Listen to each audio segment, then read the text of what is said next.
joining me for this conversation of real life stories of wedding pros. Can you start off by telling us who you are, where you are, and what you do in the wedding industry? Hi, I'm Paula and I run, in order of when I started my businesses, Singing Waiters in France. Then, because of COVID, I started up Singing Waiters in the UK. And last year, I bought a wedding business here in France called Brides in France, which I am currently rebranding as Say I Do in France for English speaking couples to connect with English speaking suppliers. Wow. So you have three businesses. I have three businesses. It And wasn't supposed to be three businesses. I love that. I love how almost everyone in the wedding industry is like, I accidentally ended up here. So how did you get into weddings? Has this always been your life? Has this always been your dream? How did you get into our incredible industry? Okay, so I absolutely love music. I love France. I have a house in France and I love events and I love putting things together. I hate surprises for me, but I love organizing surprises for other people because I put so much detail and meticulous um, information into what I do so that every surprise we do is slightly different, um, and working with the people that I can trust and I love doing. Um, I I was a corporate event planner for 20 years for a blue chip company. Loved planning events and um, went to work for another singing waiter company in the UK as a contractor for a couple of months. Loved the concept. I was up to 52 years of age and realised I'd found what I wanted to do. Wow. That's quite a light bulb moment. Huge light bulb moment. And I remember coming down and it was just before COVID. And my partner said to me, "What are you doing up?" And I said, "I've started a company." And he said, "What?" And I said, "I've started Singing Waiters in France." He went, "When?" I said, "Registered it all this morning, all done, all sorted. We've got a website, we've got an Instagram, we've got," and I'd done it all. This And it was okay, no, let's just pause there a minute. Let's just unpack that a little bit. So, how many minutes was it between you having the idea and you actually taking the first action step? so the idea had festered for about 4 or 5 weeks in my Okay. head. And it was, what would I call it? What would I do? And how would I do it? And I am such a process queen. I had an action log on a Google sheet, and every time I thought something, I put something on my action log.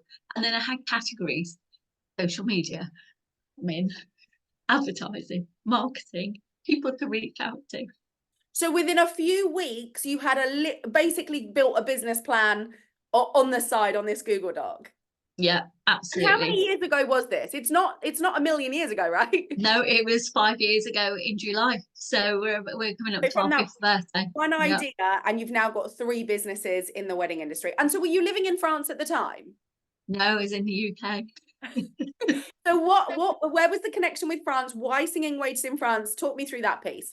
Okay, so 20 years ago, I bought a little cottage in France in the middle of nowhere, which is in the Dordogne region, and I am surrounded by chateaus literally in every way I look, and they all do weddings. And just going around with my kids in the back of the car when they were little, we would always join the back of a wedding procession in France because they're not over here. And it was just such a lovely way. And I just thought I'd love to be part of something like this. But that was when the kids were little. So that was like 20 years ago. I loved weddings. I loved weddings. Yeah. So has this been an easy road the last 5 years from where you were to where you are now? What are some of the challenges you've had to overcome? Oh gosh, where do I start? Okay, challenges I overcome. I set up my business and I didn't have a job. So I knew I needed to earn some money because obviously we all have bills to pay. Sure. So I took a contracting job working for a global training company, which I ended up having 5 people that I managed over different time zones. So I did that and I did 35 hours a week. And then I did it over 5 days and finish work at 4 o'clock every day because I worked in French time as well, which is brilliant. And then I started work at 4 o'clock every day. And then I worked for 3 hours solid on my business every single day. Okay, I can I managed. just pause you there? I'm just going to keep unpacking because, again, we hear people say, I don't have time, right? This is something we hear all of the time from our, our wedding industry people. I just don't have time. And you made time, right? You just did not allow that to be a barrier for you not pursuing what you knew you wanted to do. Yeah. Because you could have said, right, I'm working all day, I've got the kids, where am I going to squeeze this in? Yeah. By that point, my kids had grown up, so I was okay. But I left school at 15. I grew up in a really rubbish part of Liverpool. I left school at 15 because I had to. I had to go to work. I had to get a job. I had to help out with the family. And I remember my history teacher saying to me, "You'll never ever amount to anything in life. You'll end up selling fruit and veg on the market." And that drove me to, I want to own my own business.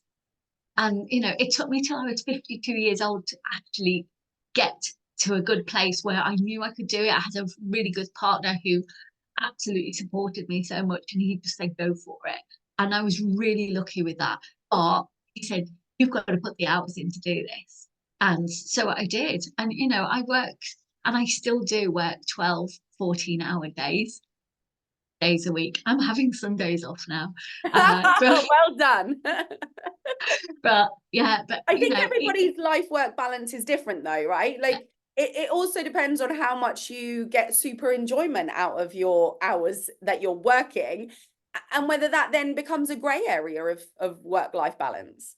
yeah, I was doing the day job, and I'd think of something, and I'd have a piece of paper and I'd write it down, and that was parked until later on. And then I'd go through that list and go, oh my gosh, I've got to do this. And wow, I've just seen that on Facebook. Oh, I've seen that on, well, there was no Instagram really 5 years ago. It wasn't really a thing. Well, not for business, for sure. No, not for business, or TikTok, or, so it's just Facebook, and reaching out to people and creating a network of people and saying, look, I'm going to do this. I didn't tell anybody for 6 weeks that I'd launched this company. And then I got a phone call from a chateau. So we launched at the beginning of July, and I had a phone call from the chateau at the beginning of September asking me, could we come and do a booking for them 6 weeks later for their first ever wedding. And I was like, wow, how did you know about me? They said, oh, we just thought singing waiters would be good. We Googled singing waiters in France and you came up. Okay. So I'm like, yeah, of course we can do it. I had no singers. I had no processes really in place. Well, I did have some. And I accepted a booking to do it for free for this chateau. Mm-hmm.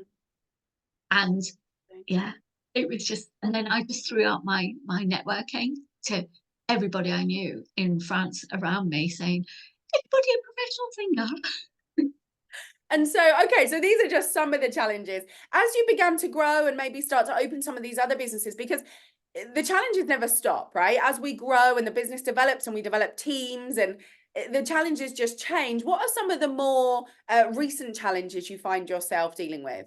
Oh, so we did that first booking, and that was in October 2019. And then we got another booking that was paid for, and it was for New Year's Eve. And I charged them a fortune, and it was enough to pay for everything I'd done that year. Setting up the website. We got into January and the bookings just started flowing in. I could not believe it. I was working, I was doing the job, but I was working. I reduced my hours by 5 hours a week, and I concentrated more on the business. I worked longer hours. And that year we got 23 bookings in the diary. It was 2020 and I was loving it. And we got to March, COVID hit. And that was the biggest challenge ever of having all those, they were destination weddings at that time. I think English speaking people who booked us. That was a massive challenge. I luckily had in my contract, because I sought some really good advice and paid for some really good advice, and had the word pandemic in my contract. So I was so lucky to have that. Wow.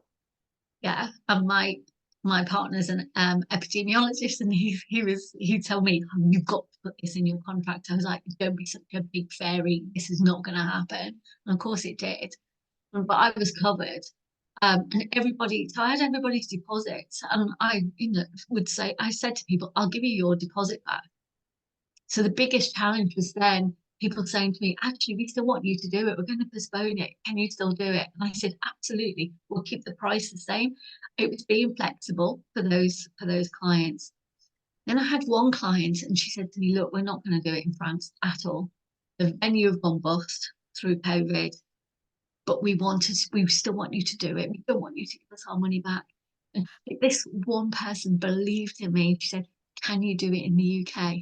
Ah. And I said yes. So the following year, in July 2021, we set up Singing Waiters in the UK. Amazing. And she named it. She said, well, can you not do Singing Waiters in the UK? That's a good name for your business. I went, oh, there we go. So yes, we did that, and I just borrowed some of my singers that I knew to go and do that gig, and we got it professionally videoed and photographed. Yeah. Again, I'm doing the job, I'm earning some money, I'm putting some of that money aside to put into my business. And Singing Waiters in the UK was born. So that was 3 years ago. Yeah. Amazing. Okay. If people are listening to this conversation right now and they're doing okay with their wedding business, but they want to push up and maybe get more bookings, what's a piece of business advice that you've learned or heard or used that you would say to them, look, focus on this area, or do this one thing? What's a piece of business advice you'd share with them? Oh gosh, and I haven't been primed to say this. The best bit of business advice I ever got was joining TNL. Thank you. It is, because it has totally changed how I run my business. I had my head in my hands about 18 months ago. And I wasn't getting the bookings in. They were coming in, but they were like not my ideal sort of clients that I wanted. And I invested again in being a member with TNL. And I think that has been the hardest thing I've done, is having to change how I run my business, and putting my trust in you and Oscar and the team do what I need to do to change my email templates, and to do those small tweaks and those things, and have some belief in myself that we were going to go in the right direction. And then suddenly it did start going in the right direction for me. And then again, we got to January this year and we did the social sprint. And I knew social media was such a massive part of my business. People love seeing people falling over and throwing cutlery in the air and bursting out into song. But I had to do it properly, and I wasn't doing it quite the way. So I did your social media challenge and the social media sprint, I think it was called. Yeah, that's right. Yeah. Yeah. And I did it. And for 6 weeks afterwards, I didn't post a thing because I was terrified of what I'd learned, and I didn't believe in myself to be able to do it. So I had a video from a client about 6 weeks ago, and I thought, oh, I just picked my phone up. I thought, right, I'm going to have another go at doing this. Watch the video again. Right, okay, did it. So that video has been going for 6 weeks, and I've got 38,000 views on it, because I redid and I re-believed, and I actually didn't believe in what you were telling me to do. And everybody else was saying, oh gosh, talking behind the scenes, but it does work. And you just have to keep going at it. And my biggest advice is believe in what you're doing. If you can do it, join and get some coaching for your wedding business, because it's a damn good investment. And you have turned my business into a 3-figure turnover business now, my 3 businesses, from me not paying myself when I started working. Are you paying yourself now, Paula? Yes. And I have taken on an admin person as well. I know. And obviously I bought this other company last year as well. But I think my biggest bit of advice is when you are starting out is to network with Yeah. other people in the business and just, hi, this is me, I'm starting up, da da da da da. How are you? Reaching out to those venues, if you can go in and see them, go and see them, or pick up the phone and talk to them. Don't do it on a Friday or a Monday. Pick your times to do it and have that conversation and just keep following them, keep supporting them. And it starts working. It starts working. And Paula, if people have been listening to our conversation, they're really keen to connect with you for one of your three businesses. Which platforms are best for them to maybe send you a direct message? Or because I know you've just mentioned it there, you love to network and expand your connections in the industry, both in the UK and in France. Where should they connect with you? Which platform? Oh gosh, so you can go onto Linktree and all our links are on there, but you can Or is go that on on to Instagram? Instagram for Singing And Waiters. what's Yeah. the handle? Singing So Waiters. we're Singing Waiters France, Singing Waiters in the UK, Perfect. and at the moment we're brides underscore in underscore France Okay. until we rebrand and You change, yeah. rechange. Yeah. Yeah. Until Paula properly gets her hands on it and starts moving it around. Yes, yeah. So yeah, but get some support, get some help. I've got an admin now working for me, but I've also taken on an admin who works for me, and she's in the Philippines, and it is so cost effective and so cheap, and so she's getting lists together for me, for us to do a mailer light, Yeah. campaign out. So it's just finding out. But anybody who wants to get in touch with me, please do. I'd love to speak to you. Yeah. Paula, thank you so much for sharing just a snippet of your huge story with us. I've really enjoyed hearing a little bit more about you and your businesses. And, I'm excited to watch you continue to grow in our industry. And, now onto your third business. If we do this interview again next year, I wonder how many more businesses you might have. No, no more, no more, no more. I've been told I'll be divorced.